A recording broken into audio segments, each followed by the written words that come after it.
Hi, welcome back to the shop. Well, next weekend I got a poker game at the house and I need to build a new card table, so that's what we're going to work on today. The card table is going to be pretty simple. It's just out of whatever happens to be sitting around the shop.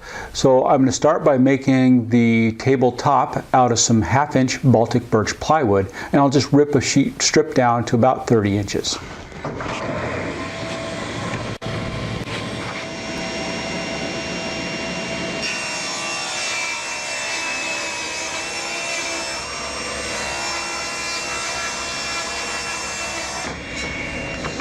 Next, I'm just going to reset the table saw to 2 inches and cut a few strips.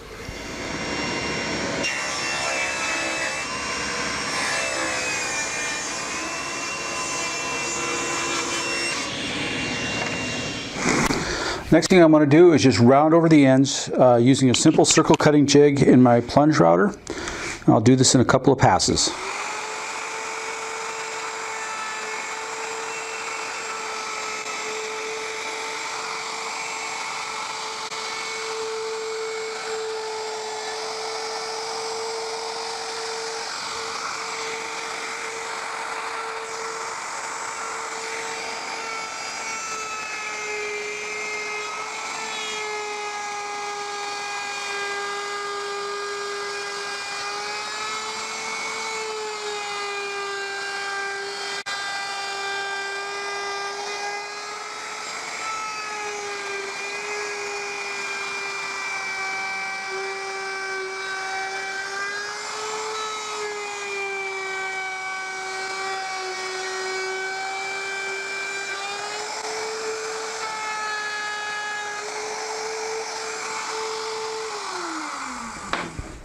Provide some added stiffness and add some thickness to the piece, I'm just going to glue and brad nail some 2-inch pieces around the edges.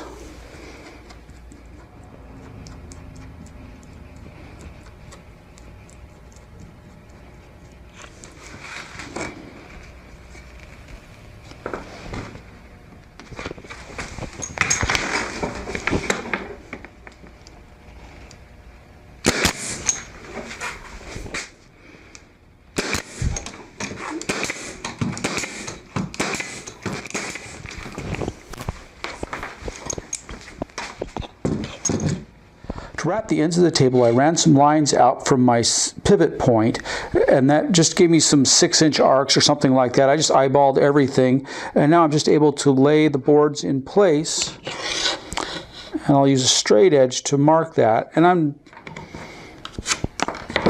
just kind of freehanding these at the table saw with the sled. So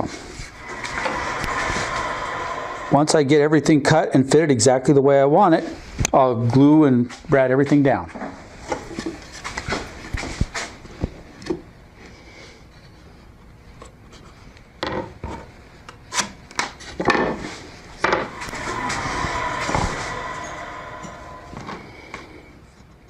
There we go. Everything looks good. Now that I've wrapped all the corners and everything is at least 1 inch thick, I want to trim this flush. I don't want to do it all at once with a pattern bit, so I'm going to start with a 5/8 collar and a 1/2-inch bit. I'll run that around, and that'll leave me just a little bit left to trim with the pattern bit.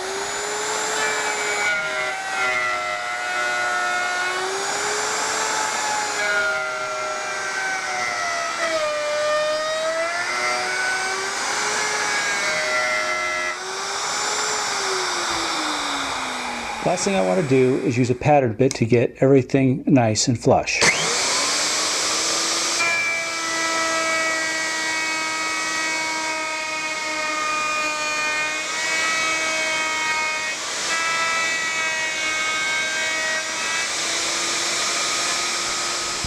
Because I'm going to be wrapping this table with felt, I want to ease the edges, and I'll do that with a 3/8 radius bit.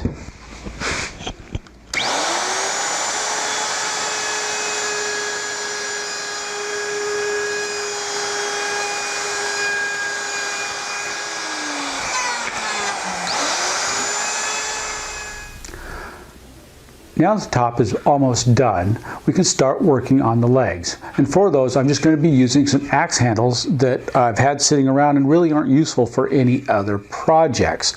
And I'm just going to cut them to 29.5 inches long right here at the table saw.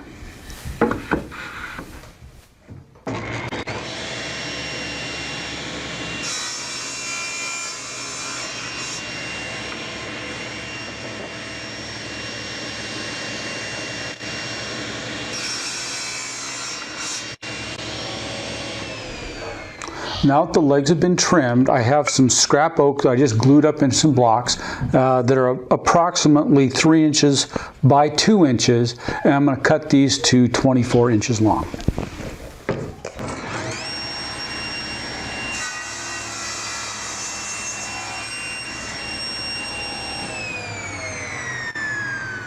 Now that I have them to rough length, I'm going to go ahead and cut the ends at 20 degrees. This will allow these blocks to fit inside the radius at the end of the tables.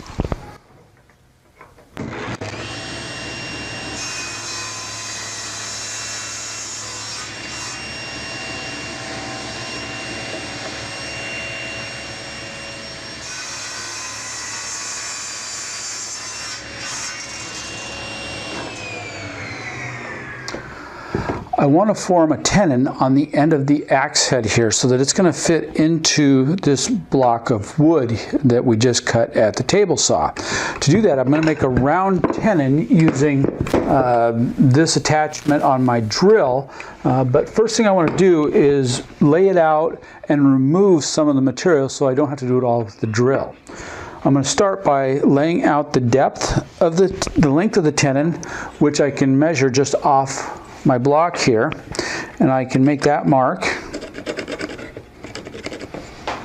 And then I know the tenon is going to be 1 inch wide, so since this is 1 inch wide, I can just lay this out. And I'm just going to kind of eyeball this and follow the main beam of the axe handle up and center it on that.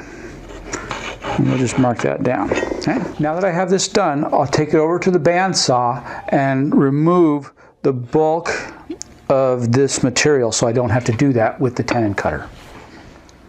With the bulk of the material removed, we can form the tenon. You've noticed I've put some tape around here, and I'm hoping that will cut down on some of the tear out that I've been getting with my practice cuts.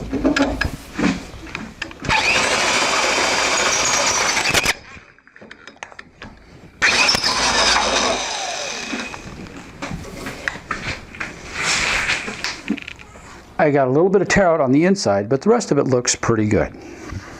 Now that I have the tenon cut, I can cut the corresponding mortise at the drill press here with a 1 inch Forstner bit.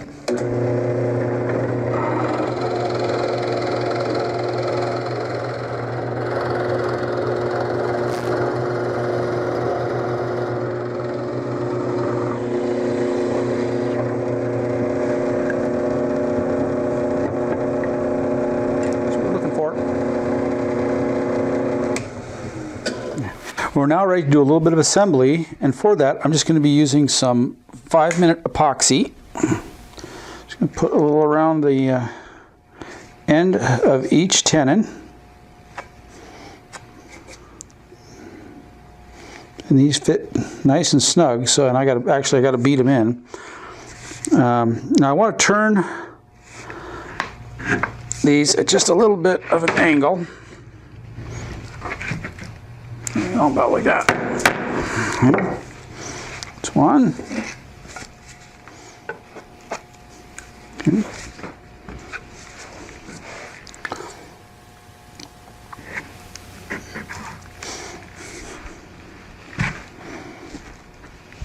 And I'm just eyeballing the angle on these. Now that the epoxy has had a chance to set, I can attach the hinge that will allow the legs to fold up and down. The first thing I did was just clamp a couple of temporary blocks for lineup purposes to the bottom of the board where I need it, and now I can slide the hinge in, and I'm just going to center this by eye on here, and I can install the screws.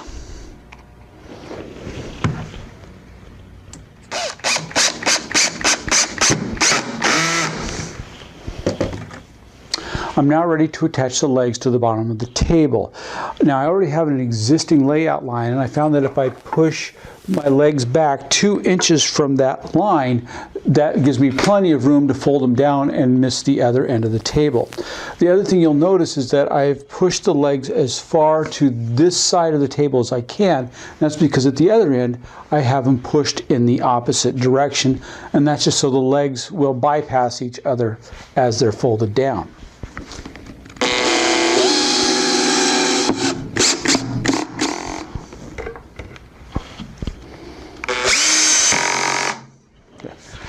Now that everything is temporarily held in place with some screws, we can go ahead and see how everything is going to work out. If I fold these down, it looks like they're going to pretty much pass each other.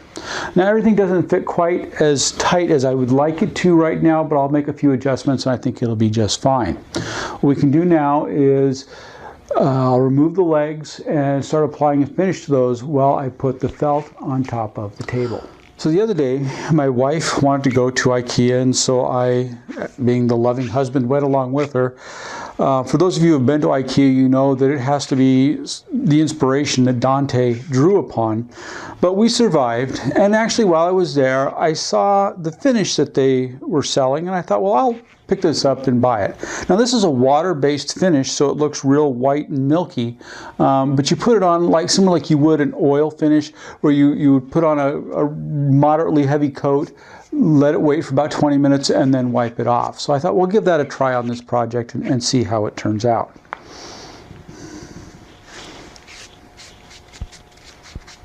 They do suggest putting it on with a brush, although I'm sure you could just use a rag or a clean cloth to wipe it on. We're now ready to apply the felt to the tabletop, and I'm just going to start by putting a couple of tacks on both ends, pulling it nice and tight.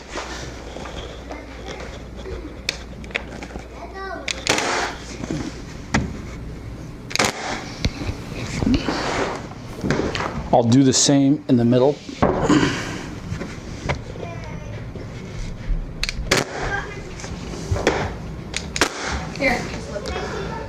Now I'm just going to work my way around the table, securing it about every 6 inches.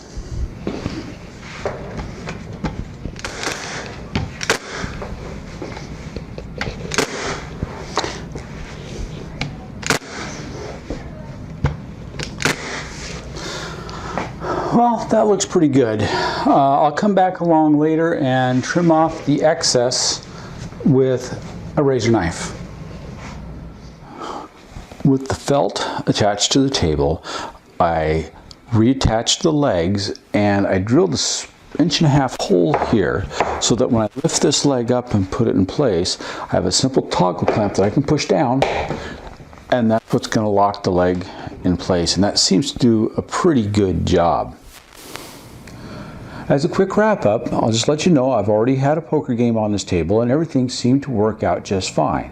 In the future, I may want to add some padded armrests or some cup holders, and if I do that, I'll let you know and walk you through that process. Now, as usual, if you have any comments, questions, or suggestions, please feel free to email me at andrew@thelevelplumbindsquare.com. And until next time, enjoy your day.